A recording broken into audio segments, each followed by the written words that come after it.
આંગણવાડી બહેનો રાષ્ટ્રવ્યાપી હડતાલમાં જોડાય તેમની પડતર માંગણીઓને લઈને વિરોધ કરવામાં આવ્યો છે। પાલનપુર ખાતે આજરોજ બનાસકાંઠા જિલ્લાની આંગણવાડી બહેનો એકત્ર થઈ બીએલઓની કામગીરીનો વિરોધ કરવામાં આવ્યો હતો।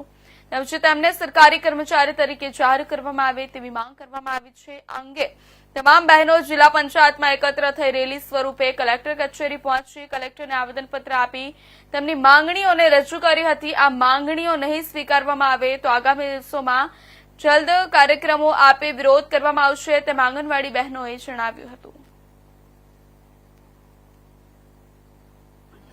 આજે રાષ્ટ્રવ્યાપી હડતાલમાં જે લેબર કોડ 4 સરકારે નવા લાગુ કર્યા છે એના વિરોધમાં ભારતભરમાં હડતાલ છે।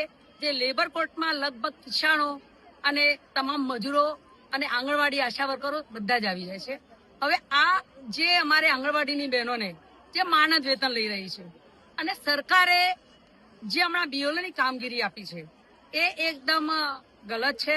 બીઓની કામગીરી એવી આઈસીડીએસ વિભાગને પણ જાણ નથી કરી અને સીધા બધાની નિમણૂક કરી દીધી છે। એ બેન આ બીઓની કામગીરી કરવાના લાયક છે કે નથી એ પણ આ બીઓના જે અધિકારીઓ છે જે ચૂંટણી અધિકારીઓ છે એમને એ પણ ખબર નથી। કોઈ પ્રેગ્નેન્ટ બેન છે, કોઈ મતલબ દાત્રી છે અને ઘણી બધી બહેનોને તકલીફ વાળી હોવા છતાં આ કામગીરી આપી છે જે કરવાને સક્ષમ નથી, બિલકુલ સક્ષમ નથી।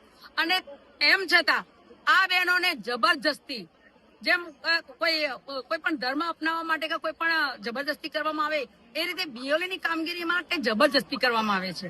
ખરેખર એમને પેલા પરવાનગી લેવી પડે, પૂછવું પડે, અમારા આઈસીડીએસ વિભાગને પણ પૂછવું પડે કે આ બીઓની કામગીરી કરવી કે ના કરવી અને કોણ કરવા લાયક છે એ પણ એમને પૂછવું